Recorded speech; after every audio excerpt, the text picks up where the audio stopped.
خلفائے راشدین کا پہلا حصہ خلیفہ راشد سیدنا ابو بکر صدیق رضی اللہ عنہ۔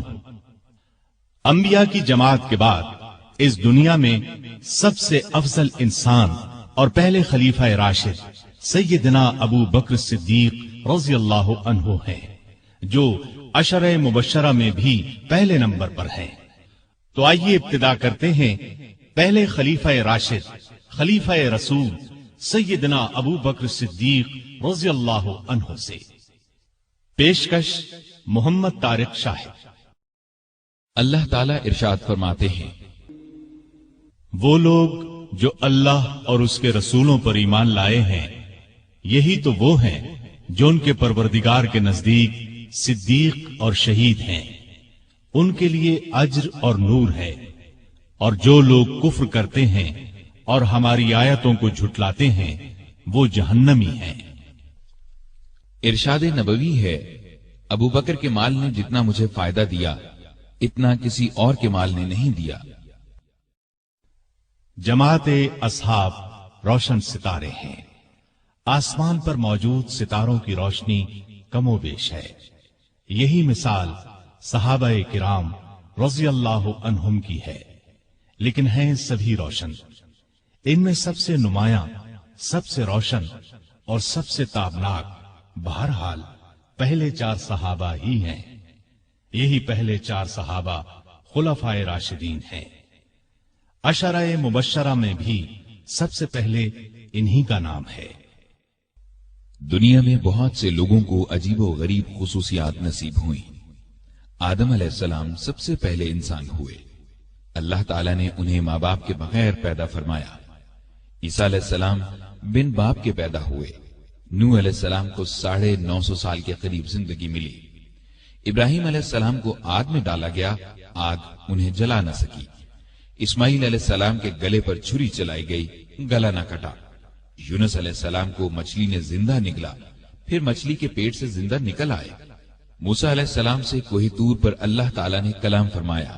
نبی کریم صلی اللہ علیہ وسلم کی تو ہر بات ہی عرفہ و اعلیٰ ہے۔ آسمانوں کی سیر کی، ختم نبوت کا تاج آپ کو پہنایا گیا۔ آپ کی امت کو یہ امتیاز بخشا گیا کہ آخری امت قرار پائی۔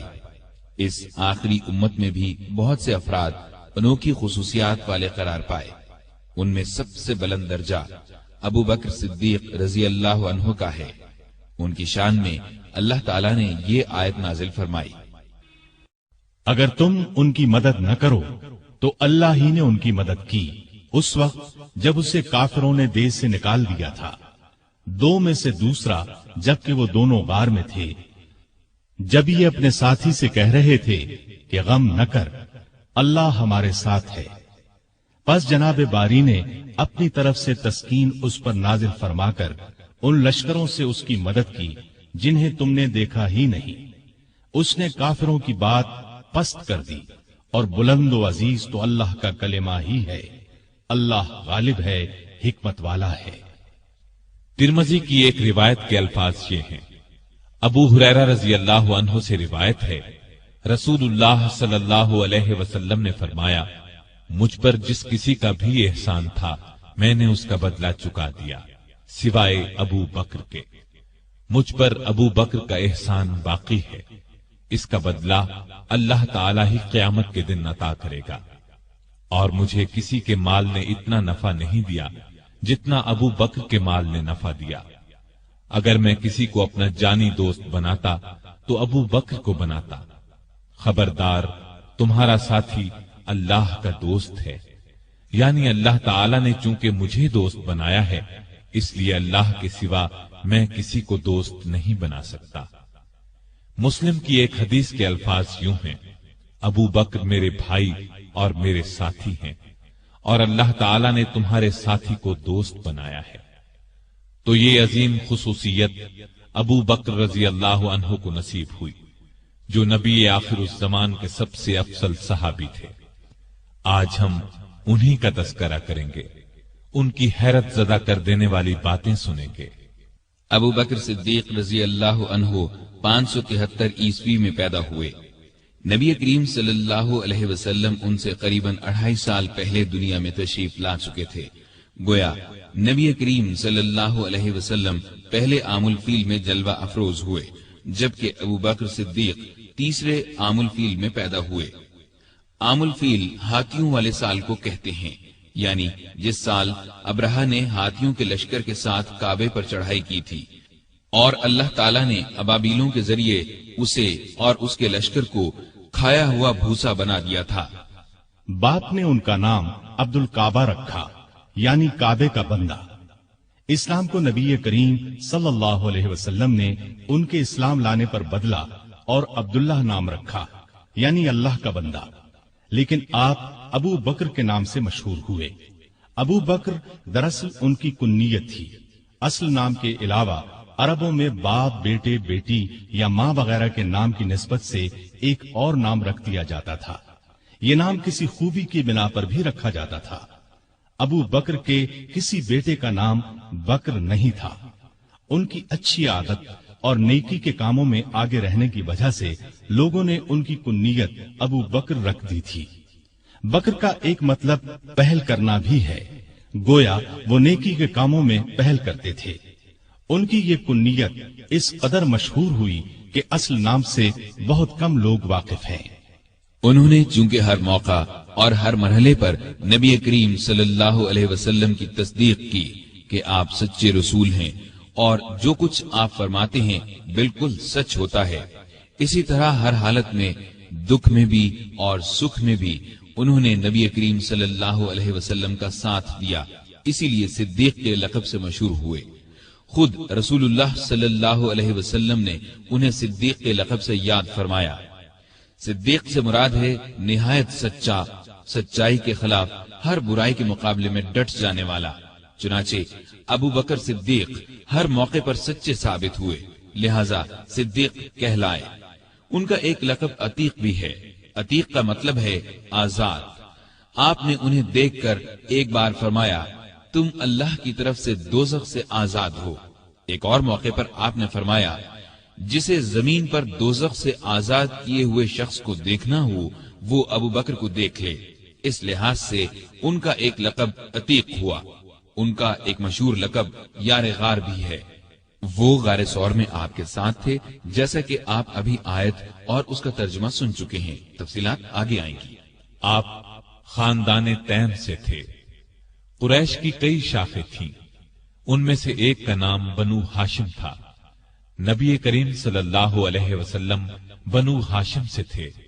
ایک شاخ کا نام بنو تیم تھا، ابو بکر صدیق رضی اللہ عنہ اس سے تھے۔ بنو تیم بھی بہت باعزت خاندان تھا۔ 7ویں پشت میں آپ کا نسب رسول اللہ صلی اللہ علیہ وسلم سے جا ملتا ہے۔ وہ اس طرح کے قبیلہ قریش کے مرہ کے 2 بیٹے کلاب اور تیم تھے۔ کلاب کی اولاد سے نبی کریم صلی اللہ علیہ وسلم پیدا ہوئے اور تیم کی اولاد سے ابو بکر صدیق رضی اللہ عنہ پیدا ہوئے۔ ابو بکر صدیق کے والد کا نام عثمان بن عامر تھا اور ان کی کنیت ابو قحافہ تھی۔ یہ بھی اپنی کنیت ہی سے مشہور تھے۔ کامیاب اور خوشحال تاجر تھے۔ مکے کے لوگ انہیں بہت عزت کی نگاہ سے دیکھتے تھے۔ انہوں نے مکہ فتح ہونے کے بعد اسلام قبول کیا۔ اس وقت ان کی عمر 90 سال کے قریب تھی۔ بینائی جاتی رہی تھی۔ 14 ہجری میں 97 سال کی عمر میں وفات پائی۔ ابو بکر رضی اللہ عنہ کی والدہ کا نام سلمہ بنت سخر تھا۔ ان کی کنیت ام الخیر تھی۔ یہ بھی بنو تیم سے تھی۔ اپنے شوہر ابو قحافہ کے چچا کی بیٹی تھی۔